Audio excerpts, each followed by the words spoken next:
નમસ્કાર દર્શક મિત્રો, આપ જોઈ રહ્યા છો નિર્માણ ન્યૂઝ કાર્યક્રમ ટુ ધ પોઈન્ટ સાથે આપની સમક્ષ હું છું પ્રીતિ તિવારી। દર્શક મિત્રો, આજે ટુ ધ પોઈન્ટ પર દિલ્હી વિધાનસભા ચૂંટણી પર ચર્ચા કરવી છે। નોંધનીય છે કે દિલ્હીમાં આ વખતે ભાજપ, આમ આદમી પાર્ટી અને કોંગ્રેસ વચ્ચે ત્રિકોણીય મુકાબલો જોવા મળી રહ્યો છે। ચૂંટણી માટે આજે સવારથી જ મતદાનની પ્રક્રિયા શરૂ થઈ। ઘણા બધા બેઠકો પર શાંતિપૂર્ણ રીતે આ મતદાન થયું। જો કે એક બે બેઠકો પર આક્ષેપબાજીઓ પણ થઈ, સંઘર્ષ પણ થયા, પરંતુ ઓવરઓલ શાંતિપૂર્ણ માહોલમાં મતદાન થયું છે। થોડા સમયમાં મતદાન પ્રક્રિયા એ સમાપ્ત થઈ જશે। ચૂંટણીના પરિણામો 8 ફેબ્રુઆરીએ જાહેર થવાના છે। એ પહેલા આ વખતે દિલ્હીની આ ચૂંટણી, વિધાનસભાની ચૂંટણી કેટલી રસપ્રદ રહી, કયા કયા મુદ્દાઓ હાવી રહ્યા આ ચૂંટણીમાં, તેના પર ચર્ચા કરીશું। અને આજના જે મતદાન ને લઈને દિલ્હીમાં કેવો માહોલ સર્જાયો હતો એ પણ જાણીશું। અને આ બધી ચર્ચા કરવા માટે મારી સાથે આજે બે મહેમાનો ઉપસ્થિત છે। મારી સાથે અમારા વડોદરાથી લોકેશન હેડ પ્રકાશ વર્મા ઉપસ્થિત છે, સાથે જાણીતા એવા રાજકીય વિશ્લેષક ડોક્ટર અજય તિવારી આપણી સાથે ઉપस्थित છે। पहला तो आप બંનેનું નિર્માણ ન્યૂઝ પર સ્વાગત છે। अजय जी, आपका स्वागत है। નમસ્કાર જી। શરૂઆત પ્રકાશભાઈ આપનાથી કરું છું, કારણ કે આ વખતે દિલ્હીની આ ચૂંટણી તમે કવર કરી છે। શરૂઆતથી જ તમામ પ્રકારના પાસાઓ પર આપનું ધ્યાન રહ્યું છે। કેવો માહોલ સર્જાયો દિલ્હી વિધાનસભા ચૂંટણીમાં આ વખતે, અને ખાસ કરીને આજના મતદાનના દિવસનો જે માહોલ છે તે કેવો રહ્યો?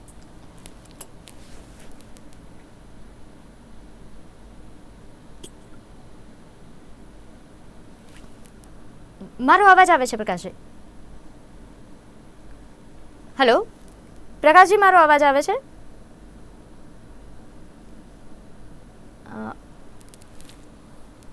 એમને અવાજ મારો નથી પહોંચી રહ્યો, કંઈ વાંધો नहीं, આપણે ચર્ચાને આગળ વધારીએ। डॉक्टर अजय तिवारी जी, आपके हिसाब से इस बार दिल्ली का जो माहौल है वो किस प्रकार से रहा? दिल्ली के लोगों का मिजाज इस बार आपने कैसा देखा? प्रीति जी, सबसे पहले तो आपके निर्माण चैनल के दर्शकों को प्रणाम करता हूं और आपके सारे पैनलिस्टों को प्रणाम करते हुए, आपको नमस्कार करते हुए ये कहना चाहता हूं, अभी आधा घंटा समय है। आपके चैनल से अगर कोई भी व्यक्ति, कोई भी आपके न्यूज चैनल से दिल्ली का व्यक्ति जुड़ा है तो उनसे प्रार्थना करना चाहता हूँ, ये आधा घंटा का वक्त निकलिए और अपने वोट को डालिए। आपके मत में बहुत बड़ी ताकत है और सरकार को बदलने की ताकत रखता है। दूसरी चीज जो आपने कहा, आपको मालूम है 25-26 साल, 26-27 साल हो गए हैं भारतीय जनता पार्टी दिल्ली से दूर है, दिल्ली की सत्ता से दूर है। और 2013 में जिस तरह की गठबंधन करके अरविंद केजरीवाल की सरकार बनी थी, फिर 2015 और 2020 में जो बम्पर सीट जीत करके अरविंद केजरीवाल ने सरकार बनाई थी, आज इसमें थोड़ा अंतर आ गया है। वो अंतर आपको आज की वोटिंग से दिख रहा होगा कि जो मुस्लिम बाहुल्य इलाका है, उस मुस्लिम बाहुल्य इलाकों में बम्पर वोटिंग हुई है, जबरदस्त भीड़ देखने को मिली है। और कांग्रेस और आप पार्टी ने पुलिस के रवैये को खराब भी बताया।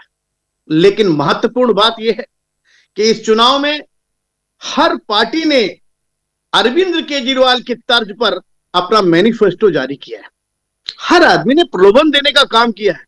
लेकिन मुझे लगता है कि आज का चुनाव, आज की जो वार्ता हुई है, आज जो वोटिंग हुई है, वो कहीं ना कहीं जमुना के जल पर चुनाव टिक गया है। जमुना का जल यदि अरविंद केजरीवाल का जहर साबित हुआ तो अरविंद केजरीवाल को इसमें बहुत बड़ा नुकसान होने वाला है। जमुना का जल निश्चित तौर से दिल्ली के चुनाव को बदलने का मादा रखता है। और यह मादा अभी आपको 6 बजे के बाद एग्जिट पोल में दिख सकता है, 8 तारीख को काउंटिंग होगी, उसमें दिख सकता है। इस बार अरविंद केजरीवाल को यह मैं कह सकता हूं कि वो सीट जो 67 सीट और 62 सीट आती थी, वो इस बार तो नहीं आएगी। हाँ, एक अजूबा होने वाला है, ऐसा मेरा आंकलन है कि एक अजूबा होने वाला है। जिस कांग्रेस को कई वर्षों से 0 सीट मिलती आ रही है, शायद वो उस कांग्रेस का खाता एक आध सीट से खुल जाए। और ऐसे में चुनाव किधर करवट लेगा ये 100% तो नहीं कहा जा सकता, पर यह तय है कि जनता ने थोड़ा सा मूड बदलने का काम किया है। आगे 8 फरवरी को रिजल्ट बताएगा कि कौन जीत रहा है और कौन हार रहा है। लेकिन अगर मुद्दों की बात की जाए, आपने जैसे बताया कि जमुना का जल एक महत्वपूर्ण मुद्दा साबित होगा, इसके अलावा किन मुद्दों को ध्यान में रख के आपके हिसाब से दिल्ली की जनता ने वोट दिया? प्रीति जी, वहां का जमुना का जल तो चर्चा का विषय रहा है, लेकिन जो मुद्दों की बात करें तो वहां की नालियां हैं, वहां का पानी है, बदबूदार पानी, बदबूदार नाली, कूड़े की समस्या, कूड़ों का ढेर, रोड का टूटा होना, भूमाफियाओं का कुल गुंडई करना, हत्याएं होना, बलात्कार होना, और प्रवासियों को जो 45 विधानसभा पर उत्तराखंड, उत्तर प्रदेश, बिहार, झारखंड और आसाम के लोग रहते हैं, उनका बड़ा असर है। इस बार ऑटो चालक, वो ऑटो चालक जो प्रवासी व्यक्ति हैं, वो इस बार शायद बदलने का प्रयास कर सकते हैं। निश्चित तौर से ये सब मुद्दे रहे हैं, और इस मुद्दों के साथ साथ यह भी मुद्दा है कि वाकई पानी जो छूट मिलता है वो गंदा मिलता है कि सही मिलता है। स्कूल की बात, मोहल्ला क्लिनिक की बात, तो बहुत से ऐसे मुद्दे हैं, और इन सारे मुद्दों पर चुनाव लड़ने की तैयारी लोगों ने की है, और बहुत से लोग इसमें डिफीट भी खाएंगे। जैसे सिसोदिया जी जेल गए, संजय सिंह जेल गए, अरविंद केजरीवाल जेल गए। जिस भ्रष्टाचार के नाम पर अरविंद केजरीवाल ने सरकार बनाने की काम किया है, पंजाब को जीता है, शायद इस बार थोड़ा बदलाव होगा, और अरविंद केजरीवाल को इस बार सीटों का नुकसान मुझे लग रहा है। प्रकाश जी, હવે મારો અવાજ આવે છે? જી જી પ્રકાશજી, આજે આ વખતે આપે દિલ્હીની જે વિધાનસભાની ચૂંટણી શરૂઆતથી જ કવર કરી છે, કેવા પ્રકારનો માહોલ શરૂઆતથી રહ્યો તે આપણે જોયું છે, અને આજે મતદાનના દિવસે પણ કેવા પ્રકારનો માહોલ હતો તે પણ આપણે જોયું છે। તો દિલ્હીની જનતાનો મિજાજ આપના મતે કેવા પ્રકારનો છે? બિલકુલ, આપણે જણાવી દઉં કે જે રીતના દિલ્હીની અંદર વિધાનસભાની ચૂંટણીનું આયોજન છે અને જે રીતના ચૂંટણી થઈ રહી છે, એ વખતે દિલ્હીવાસીઓ પોતાનું મન બનાવી લીધું છે।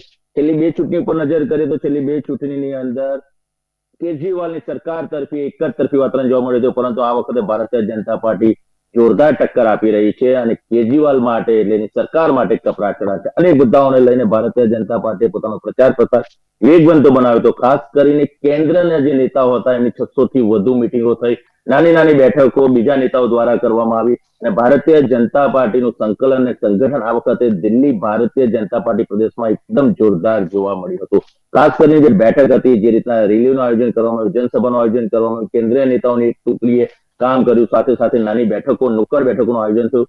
તે રીતના એક જ વાત હતી કે 26 વર્ષનો જે વનવાસ છે ભારતીય જનતા પાર્ટીનું દિલ્હીને લઈને કઈ ને કઈ જગ્યા પર દિલ દુખી રહ્યું છે, અને આ દિલ દુખવાને કારણે આ વખતે તમામ લોકો એકજૂટ થઈને પ્રચાર પ્રસારને વેગવંતો બનાવ્યો હતો, અને આ છેલ્લી ઘડી સુધી આ પ્રચાર પ્રસાર આજે પણ જોવા મળ્યો હતો। કડકડતી ઠંડીની અંદર પણ ખભે ખભા મેળવીને ભારતીય જનતા પાર્ટીના હોદ્દેદારો, કાર્યકર્તાઓ આજે મન લગાવીને કામ કરતા નજરે પડ્યા હતા, અને અંતિમ જયારે ક્ષણ બાકી છે, માની લો કે અમુક મિનિટો બાકી છે આ પ્રચાર પ્રસાર બંધ કરીને પછી હવે ચૂંટણીનું જે મતદાન છે એ બંધ થવાને, ત્યારે એક વાત ચોક્કસ નજર આવે છે કે ભારતીય જનતા પાર્ટીના હોદ્દેદારો, કાર્યકર્તાઓ પહેલેથી મન બનાવી લીધું હતું, અને નેતાઓ જે રીતના એમનું સંકલન કર્યું અને સંગઠનને જે રીતના કામે લગાડ્યું, તે ચોક્કસ વાત હતી કે આ વખતે 26 વર્ષનો વનવાસ દૂર થવો જોઈએ। ખાસ કરીને દિલ્હીની જે હાઈ પ્રોફાઇલ બેઠક છે, નવી દિલ્હીની, છેલ્લા 6 વખતથી અહીંયાથી મુખ્યમંત્રી દિલ્હીને આપતા આવ્યા છે। એ જ બેઠક ઉપર પૂર્વ મુખ્યમંત્રી અરવિંદ કેજરીવાલ અને મુખ્યમંત્રીના બે દીકરા એટલે કે પ્રવેશ વર્મા અને સંદીપ દીક્ષિતે ચૂંટણી જંગમાં ઝુકાવ્યું છે। કેન્દ્રીય ગૃહમંત્રી ચોખ્ખી કહી શક્યા છે કે ભાઈ આ વખતે કેજરીવાલે હારનો સામનો કરવો પડશે। એ જ રીતના મુખ્યમંત્રીની જે કાલિકા બેઠક છે, આતિશજીની વાત કરું છું, એના ઉપર પણ ખરાખરીનો જંગ જોવા મળી રહ્યો છે। મનીષ સિસોદિયાની જે બેઠક છે જંગપુરાની, ત્યાં પણ ખરાખરીનો જંગ છે। આ વખતે આપના નેતાઓ કઈ ને કઈ જગ્યા ઉપર એમને લાગી રહ્યું છે કે કપરા ચઢાણ લાગી રહ્યા હતા, અને તેમને જે રીતના એ લોકો નિવેદન આપતા જોવા મળે ત્યારે કઈ ને કઈ જગ્યા પર એવું ચોક્કસ કહી શકાય કે આત્મવિશ્વાસની કમી, આત્મવિશ્વાસ ઓછો હોય તેવું જણાતું હતું। પરંતુ અત્યારે પણ જે રીતના પ્રજામાં ચર્ચા છે એ રીતના એક જ વાત છે કે કેજરીવાલની જે સિસ્ટમ છે, જે સ્ટાઇલ છે, એ રીતના કેજરીવાલનો પણ પ્રચાર જોવા મળ્યો હતો, અને કેજરીવાલ એક જ વાત કહેતા હતા કે મેં તમારા 11 વર્ષની અંદર 30 લાખ રૂપિયા એટલે કે એક મહિનામાં 25 થી 30 હજાર રૂપિયા દરેક પરિવારના બચાવ્યા છે। 11 વર્ષનું ટોટલ મારશો તો મેં 30 લાખ રૂપિયા તમારા બચાવ્યા છે। મેં શરૂઆત કરી દીધી છે, અને મારા જે એજન્ડા છે, મારી જે આખો સંકલ્પ પત્ર છે એની કોપી ભારતીય જનતા પાર્ટી અને કોંગ્રેસ કરે છે એ આપવાની વાત કરી રહ્યા છે, જ્યારે મેં તમને અત્યાર સુધી આપી દીધું છે। તમારે નક્કી કરવાનું છે, દિલ્હી વાસીઓએ નક્કી કરવાનું છે કે કેજરીવાલની સરકાર જે 25,000 રૂપિયા બચાવી છે અત્યાર સુધી, એ સરકારને ફરી લાવી છે કે જેને અત્યાર સુધી મોંઘવારીના નામ તમને દીધા અને અત્યાર સુધી જેમને રાજ કર્યું તમને લૂંટ્યા, એની જ સરકાર લાવી છે. એટલે આ જે આરોપ પ્રત્યારોપ ચાલ્યા છેલ્લે સુધી ચાલ્યા, કઈક જગ્યા ઉપર હું એવું ચોક્કસ કહી શકું છું કે નિમ્ન કક્ષાની પણ રાજનીતિ જોવા મળી. ગઈકાલે રૂપિયા સાથે મુખ્યમંત્રી આરસીસીનો વ્યક્તિ એટલે એમનો કર્મચારી ઝડપાયો, પરંતુ એનો જવાબ કદાચ આપ પાર્ટીના નેતાઓ નથી આપી શક્યા. એના સાથે સાથે ગુંડાગર્દીના વરવા દર્શન જોવા મળ્યા. આજે પણ જે સલીમગીરી છે તે બેઠક ઉપર બંને જૂથો આમને સામને આવી ગયા, આપ અને ભારતીય જનતા પાર્ટી, જેના કારણે કઈ જગ્યા પર વાતાવરણ દોડાયું હતું અને વાતાવરણ દોડાને કારણે સીધી દિલ્હી વિધાનસભાનું જે મતદાન થતું તેના પર કઈક અંશે અસર જોવા મળી. 3 વાગ્યા સુધી 46.55% મતદાન નોંધાયું છે, પરંતુ ચોક્કસ એવું કહી શકાય કે જયારે હવે મતદાન થોડા મિનિટો બાદ બંધ થશે ત્યારે 60% આંકડો વટાવ્યો તો નવાય નહીં. દર વખતે દિલ્હીની તાકીદ રહી છે કે બપોરના સમયે થોડું ધીમું મતદાન થતું હોય છે. વહેલી સવારથી જયારે મતદાનની શરૂઆત થાય ત્યારે ખૂબ જ મોટી સંખ્યામાં લોકો ઉમટતા હોય છે, પરંતુ આ વખતે દિલ્હી વાસીઓ જે રીતના મન બનાવ્યું હતું, કડકડતી ઠંડીની અંદર લાંબી કતારો બૂથની બહાર જોવા મળી હતી, જે ઉત્સાહ ઉલ્લાસનું વાતાવરણ જોવા મળ્યું હતું. ખાસ કરીને અભિનંદન ચૂંટણી પંચને પણ આપવા પડે, કારણ કે જે રીતના બૂથોની સજાવટ કરવામાં આવી હતી, જે રીતના બૂથોને શણગારવામાં આવ્યા હતા, જે રીતના સેલ્ફી પોઈન્ટ બનાવવામાં આવ્યા હતા, કઈ ને કઈ જગ્યા પર યુવા મતદાતાઓને પણ આકર્ષવાનું આ એક એ હતું. 1 કરોડ અને 56 લાખ જેટલા મતદાતાઓ છે અને તેની અંદર 83 લાખ જેટલા પુરુષ મતદાતાઓ અને મહિલાઓ જે છે 73 લાખ જેટલી છે અને બીજા ટ્રાન્સજેન્ડર મતદાતાઓ છે. ત્યારે ચોક્કસ યુવાઓની અંદર આકર્ષણનું કેન્દ્ર બને અને ઘણી બધી જગ્યાએ ફર્સ્ટ વોટર જે હતા તેઓ પણ આજે મતદાન કરવા માટે કતારબંધ ઉભા હતા. એટલે ચોક્કસ કહી શકાય કે આ વખતે કેજરીવાલની સરકાર માટે કપડા ચઢાણ છે, પરંતુ આ પાર્ટી દાવો કરી રહી છે, એનો આત્મવિશ્વાસ છે કે અમે ગત વખતે જે ચૂંટણીની અંદર જે રીતના વિજય પ્રાપ્ત કર્યો હતો, અમારી જે બેઠકો આવી હતી એ બેઠકોમાં કદાચ અમારે આટલો બધો વિરોધ હશે તો બી અમે 10 કે 15 બેઠકો ગુમાવશું, તો પણ સરકાર અને જનતા અમને બહુમતી આપશે. પરંતુ ભારતીય જનતા પાર્ટી એ 60 ને 65 ને 65 કે 35% જો રેશિયો રહ્યો તો પોતાની સ્ટાઇલથી આગવી અંદાજમાં સરકાર બનાવે તો નવાય છે. એટલે ઘણા બધા મુદ્દાઓ છે કે જેની ઉપર जनता ध्यान રહેવાનું છે. उपरांत अजय जी, अभी जो आंकड़े आ गए 5 बजे तक के 57.70% तक की वोटिंग हुई है.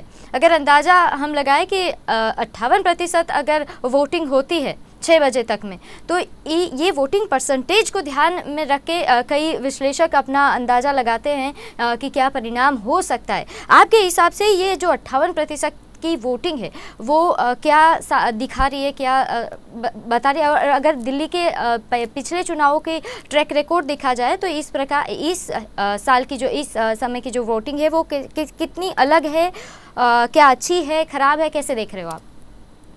पिछले बार की जो वोटिंग परसेंटेज थी उससे ये बहुत कम है, और ये कम होने से ही साबित होता है कि कहीं ना कहीं जो धर्म पर चुनाव लड़ने वाले लोग हैं, भारतीय जनता पार्टी को इसमें कहीं ना कहीं सोचना पड़ेगा और ये नुकसानदायक है.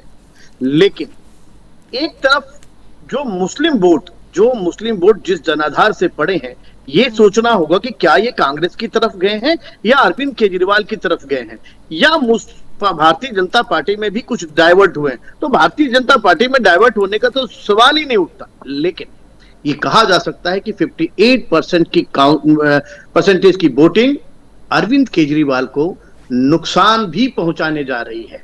जो 62 सीट जीत करके 2020 में इन्होंने अपनी सरकार बनाई है, उसमें कहीं ना कहीं सेंध कांग्रेस ने लगाने का इस बार काम किया है, क्योंकि इस बार संदीप दीक्षित जी और राहुल जी ने शीला दीक्षित के कारनामे पर, शीला दीक्षित के कार्यों पर वोट मांगा है और आगे जो मैनिफेस्टो जारी किया है वो सिमिलर जारी करने का कोशिश किया है, थोड़ा बेहतर बनाने की कोशिश किया है. शायद उसमें जो वोट मुस्लिम का या कुछ ऐसे वोट हैं जो पहले से कांग्रेस के साथ है, वो अगर बढ़ते हैं तो कांग्रेस का इस बार सीट खुलेगी और उस खुलने में अरविंद केजरीवाल का नुकसान होगा. और अरविंद केजरीवाल ने जो जमुना के जल पर बयान दिया कि हरियाणा वाले जहर डाल देते, वो बड़ा खतरनाक बयान था, तो शायद उससे भी उनका नुकसान होगा. तो मैं ये कह सकता हूं कि भारतीय जनता पार्टी का ग्रोथ बढ़ेगा और आगे 8 तारीख को यह पता लगेगा कि किसका वोट कितना बढ़ा और किसका कितना घटा. पर दावे के साथ कहा जा सकता है, जो मेरा अपना विश्लेषक कहता है, कि अरविंद केजरीवाल जी जो 2020 में पाए थे वो उन्हें मिलने नहीं जा रहा है. बिल्कुल. આ ઉપરાંત પ્રકાશભાઈ, આપે જે જણાવ્યું ઘણા બધા મુદ્દાઓ કે જે અત્યારે આ ઇલેક્શન પર અસર કરવાના છે તેના વિશે આપે જાણકારી આપી. આ ઉપરાંત ચહેરાઓની જો વાત કરવામાં આવે તો આ ચૂંટણીમાં સૌથી વધારે ચર્ચામાં રહેલા ચહેરાઓ કયા રહ્યા છે? સૌથી વધારે કોણે ધ્યાન ખેંચ્યું છે? કયા ચહેરાઓએ? ખાસ કરીને જે નવી દિલ્હીની હાઈ પ્રોફાઇલ બેઠકની જે મેં આપણે વાત કરી હતી એની અંદર જે ભારતીય જનતા પાર્ટીના સત્તાવાર ઉમેદવાર છે પ્રવેશ વર્મા, સાહેબસિંહ વર્મા જે પૂર્વ મુખ્યમંત્રી હતા તેમના દીકરા છે, બાજુમાં સંદીપ દીક્ષિત છે કોંગ્રેસના સત્તાવાર ઉમેદવાર છે, અને આ બેઠક ઉપર મુખ્યમંત્રી કેજરીવાલ પણ ચૂંટણી જંગમાં છે. એટલે આ બેઠક ખૂબ હાઈ પ્રોફાઇલ બેઠક છે અને જે રીતના અત્યાર સુધીમાં 43 થી 45% જેટલું મતદાન નોંધાયું છે આ બેઠક પર. દર વખતે કઈ ને કઈ જગ્યા ઉપર જો આપણે નજર કરીએ તો મતદાન વધારે નોંધાય છે આ બેઠકમાં, પરંતુ આ વખતે આ મતદાન ઓછું થયું તેના માટે કેજરીવાલ માટે કપરા ચડાણ કહેવાય, કારણ કે એક જ નજર કરવામાં આવે આ બેઠકને લઈને તો ગત ચૂંટણીની અંદર કેજરીવાલનું એક તરફી વાતાવરણ જોવા મળ્યું હતું, પરંતુ આ વખતે જો વોટિંગ ઓછું થાય છે તો ચોક્કસ એટલું કહી શકાય કે મતદાતા કઈ ને કઈ જગ્યા ઉપર આ પાર્ટીથી અથવા અન્ય પાર્ટીથી વિમુખ થયો છે, તેને મતદાન કરવાનું ટાળ્યું છે. જે રીતે મેં આપણે જણાવ્યું કે 6 વાગ્યા સુધી કતારબંધ ઉભેલા લોકોને પણ મતદાન કરવા દેવામાં આવશે, એટલે 60% આંકડો કદાચ વટાઈ જાય તો નવાઈ નહીં. એના પછી કાલિકાની બેઠક આવે છે જ્યાં આતિશીજી જે મુખ્યમંત્રી છે એના સામે કોંગ્રેસ હલકા લાંબા છે, ભારતીય જનતા પાર્ટીના ઉમેદવાર જે રીતના ચૂંટણી જંગની અંદર ઝુકાવ્યું છે તે રીતના કઈ ને કઈ જગ્યા પર તેમના માટે પણ એક કપરા ચલાણ સાબિત થયા છે. શિક્ષણ મંત્રી છે મનીષ સિસોદિયા, તેમની બેઠક પણ હાઈ પ્રોફાઇલ બેઠક કહેવાય છે, ત્યાં પણ ભારતીય જનતા પાર્ટી અને ઓબીસીની પાર્ટીએ જે રીતના દમ લગાવ્યો છે ત્યાં ચોક્કસ કહી શકાય કે મનીષ સિસોદિયા માટે કોંગ્રેસ જ ત્યાં સૌથી મોટું વિલન તરીકે બહાર આવે. ઘણી બધી એવી બેઠકો છે જ્યાં આપ અને કોંગ્રેસ વચ્ચે જયારે સમાધાન જ નથી થયું ત્યારે એ બેઠક ઉપર કોંગ્રેસ સમીકરણ બગાડી શકે છે અને મુસ્લિમ જે મતદાતાઓ છે 12% થી વધુ છે, ઓબીસીની પાર્ટી આ વખતે જે વિસ્તારોમાં ઝુકાવ છે ત્યાં પણ એ સમીકરણ બગાડી શકે છે. એટલે જો નજર કરીએ તો આ વખતે જે વાતાવરણ છે વાતાવરણની અંદર કેજરીવાલની સરકારને, કેજરીવાલના ઉમેદવારોને કાંટેની ટક્કર મળી રહી છે અને તમામ જગ્યા ઉપર એમને કઈ ને કઈ જગ્યા પર મતદાતાઓ વિમુખ થયેલો જોવા મળી રહ્યો છે. પરંતુ પ્રજાની અંદર ચર્ચા છે કે બહુમતી તો કેજરીવાલને જ મળશે, પરંતુ ભારતીય જનતા પાર્ટીનો જે અંદાજ છે, ભારતીય જનતા પાર્ટી જે રીતના સ્ટાઇલથી કામ કરી છે એ રીતના સરકાર બનાવે તો નવાય નહીં. પરંતુ હાલમાં જે પરિસ્થિતિ છે, જે રીતના વોટિંગ થયું છે, જે રીતના વોટિંગ મતદાતાઓ બૂથ સુધી આવ્યા છે ત્યાં કઈ કઈ જગ્યા પર કેજરીવાલને આજ તો ચોક્કસ થઈ શકે છે અને આ વખતે નજર કરીએ તો પરિણામો વિમુખ આવે તો नवाई नहीं। आपके हिसाब से डॉक्टर अजय जी, चेहरों की बात की जाए तो दिल्ली में इस बार कौन से चेहरों ने लोगों का ध्यान खींचा, किन प्रचारकों ने लोगों को मतदान के बूथ तक लेके आए हैं, पहुंचाया है?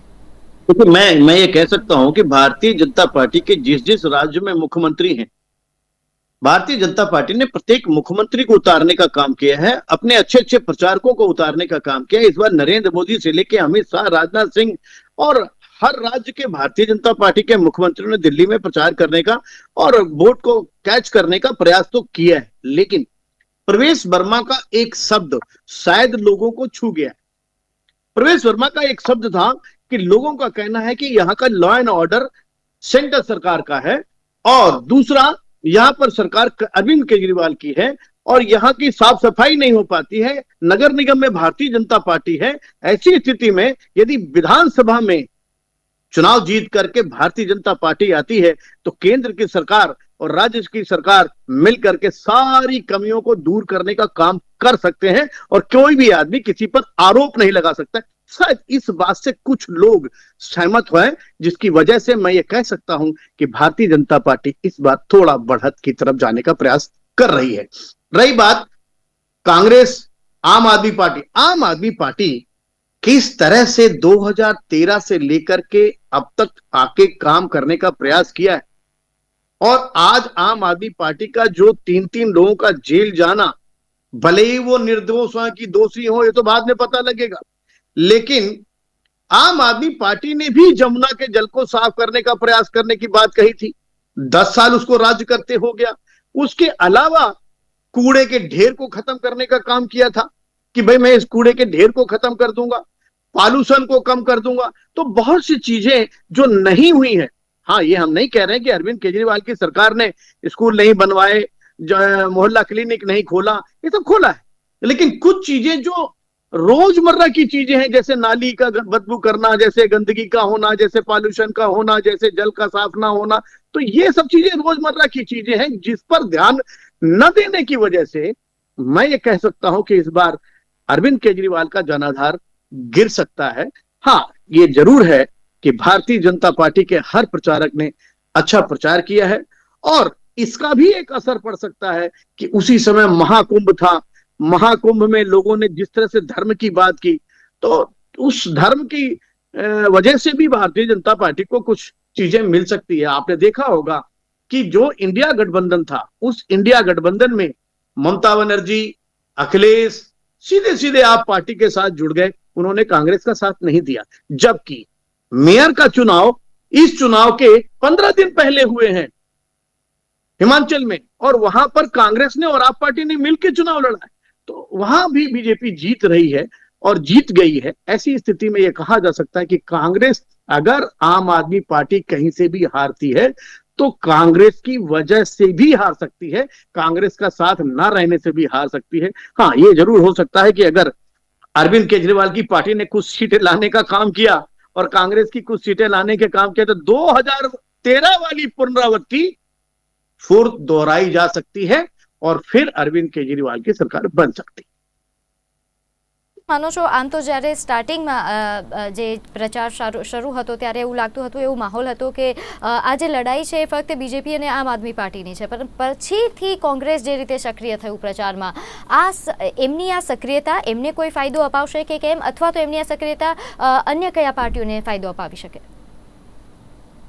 બિલકુલ, જે રીતના કોંગ્રેસે પ્રચાર પ્રસારને આ વખત વેગંતો બનાવ્યો હતો, ખાસ કરીને ચોક્કસ બેઠકો હતી તેના પર કોંગ્રેસે નજર રાખી હતી. સૌ પ્રથમ તો અરવિંદ કેજરીવાલ સાથે સમાધાન કરીને બેઠકો મેળવવાનો પ્રયત્ન કર્યો, પરંતુ આ કઈ બેઠક એમની સફળ ન થઈને આખરે કોંગ્રેસે નિર્ધાર કર્યો કે તમામ બેઠકો પર ઉમેદવારને ચૂંટણી લડાવવા છે. ત્યારબાદ સમીકરણો સમગ્ર ચૂંટણીના બદલા ગયા. આ વખતે ચોક્કસ એવું જોવા મળ્યું કે ભારતીય જનતા પાર્ટીના નિશાન પર કોંગ્રેસ ન હતી ને કોંગ્રેસના નિશાન પર ભારતીય જનતા પાર્ટી ન હતું. કોંગ્રેસ પણ અરવિંદ કેજરીવાલની સરકાર અને તેમના વચનો અને મુદ્દાઓને યાદ કરીને ચૂંટણી લડી રહી હતી અને એક અમુક ચોક્કસ બેઠકો હતી, બેઠકો પર કોંગ્રેસે ખૂબ એડી ચોટીનો જોર લગાવ્યો છે. પ્રિયંકા ગાંધીએ જનસભા કરી છે, રોડ શો કર્યા છે, રેલીઓ કરી છે અને આ વખતે કોંગ્રેસને વિશ્વાસ છે કે 0 પરથી 10 સુધી અમે આ બેઠકો મેળવીશું. અમારા 2 આંકની અંદર આ વખતે બેઠકો મેળવ્યા જઈ રહ્યા છે. બીજી બાજુ મુસ્લિમ જે મતદાતાઓ છે તેમને પણ આકર્ષિત કરવાનો કઈ કઈ જગ્યા પર કોંગ્રેસે આ વખતે પ્રયત્ન કર્યો છે. એટલે કોંગ્રેસને એવો વિશ્વાસ છે કે દર વખતે જે પરિણામ દિલ્હીમાં આવતા હતા એ પરિણામમાં ચોક્કસ ફેરફાર થશે, કોંગ્રેસને ફાયદો થશે,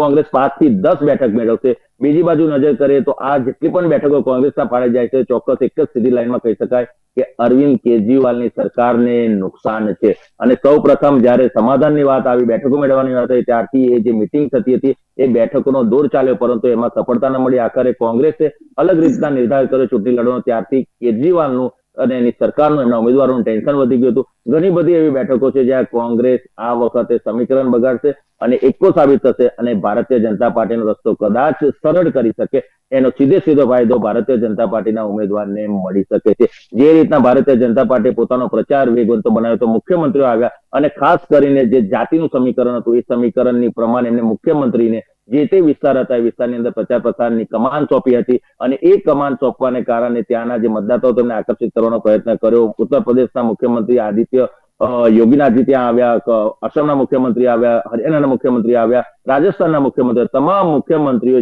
જે વિસ્તાર છે એ વિસ્તારની અંદર મતદાતાઓને આકર્ષિત કરવાનો એ પ્રયત્ન કર્યો. ખાસ કરીને ચોક્કસ વાત આવે છે કે મહાકુંભની સાથે સાથે જે બજેટ રજૂ કરવામાં આવ્યું છે, મધ્યમ વર્ગને આકર્ષિત કરતું આ બજેટ છે, યુવાઓને આકર્ષિત કરતું બજેટ છે, વિધવાઓ, મહિલાઓ, બેરોજગાર તમામ લોકો માટે ખૂબ સરળ, સરસ અને સુંદર બજેટ છે તેવું સૌ કોઈ એક અવાજે કહી રહ્યા છે. આ બજેટની પણ સીધી અસર દિલ્હી વિધાનસભાની ચૂંટણીમાં આ વખતે જોવા મળશે.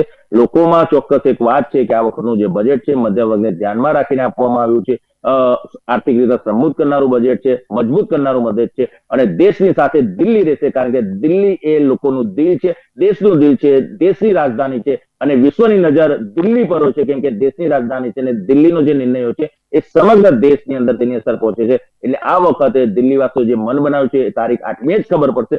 પરંતુ જો લેખાજોખા જોઈએ તો કેજરીવાલ સરકારને બહુમતી ચોક્કસ મળશે અને ત્યારબાદ ભારતીય જનતા પાર્ટીને ફરી એક વખત કહું છું કે એક આગવો અંદાજ છે સરકાર બનાવવા માટેનો, તો આ વખતે ભારતીય જનતા પાર્ટી એ પોતાના આગવા અંદાજમાં સરકાર બનાવે તો નવાઈ નહીં. डॉक्टर अजय तिवारी, आप कोई पॉइंट रेज करना चाहते थे? जी मनीष जी की सारी बातें हम समझ में आती है, लेकिन मनीष जी का एक बजट का बात है वो समझ में नहीं आता है। मनीष जी, मैं आपसे कहना चाहता हूं, भारतीय जनता पार्टी ने जो ये बजट पेश किया है, इस बजट में कहीं कुछ भी नहीं है, सब गलतफहमी है कि मिडिल क्लास के लोगों के लिए बहुत अच्छा काम कर दिया गया है। ये जो बजट है, ये बजट सिर्फ उन लोगों के लिए अच्छा है जो बहुत रईस हो गए हैं। ये बजट उनके लिए नहीं है जो बहुत गरीब हैं। ये बजट उन लोगों के लिए भी नहीं जो मिडिल क्लास के लोग हैं। 12 लाख रुपए की छूट दे करके आप क्या साबित करना चाहते हैं? 12 लाख रुपए के बाद भी आपको 10% जमा करना पड़ रहा है, और आप एक तरफ 12 लाख रुपए दे दीजिए, दूसरी तरफ रोटी पर, दूध पर, गेहूं पर, अनाज पर, नमक पर जीएसटी लगा दीजिए, और फिर आप कहिए कि मैं आपको 12 लाख की छूट दे देता हूं।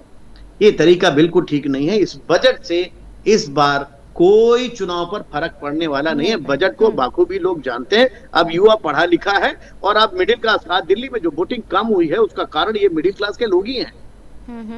बहुत से मिडिल क्लास तो अपने घर से निकले नहीं है, शायद जिन्होंने वोट नहीं डाला है, तो इसीलिए 60% से नीचे की परसेंटेज गई है। अब 6 बजे तक अगर 60% से ऊपर चली जाए तो बहुत जाएगी, तो 61% तक जाएगी। लेकिन मेरा उम्मीद था कि इस बार दिल्ली में 70% वोटिंग होगी, लेकिन इस बजट से कोई फर्क पड़ने वाला नहीं है। हाँ, ये अलग बात है कि नाकामियां रही हैं कुछ सरकार की 10 सालों में, उस नाकामियों का फायदा भारतीय जनता पार्टी को मिल सकता है। और 45 विधानसभा पर जो प्रवासी बाहुल्य हैं, मैं बार बार कहना चाहता हूं, 45 विधानसभा यानी कि 70 में से 50% एवं विधानसभा पर जो प्रवासी हैं, उत्तराखंड के, उत्तर प्रदेश के, बिहार के, झारखंड के, गुजरात के, महाराष्ट्र के, केरला के, कर्नाटक के, उन प्रवासियों ने थोड़ा मन बदल लिया है, जिसके कारण से अरविंद केजरीवाल को नुकसान होने वाला है।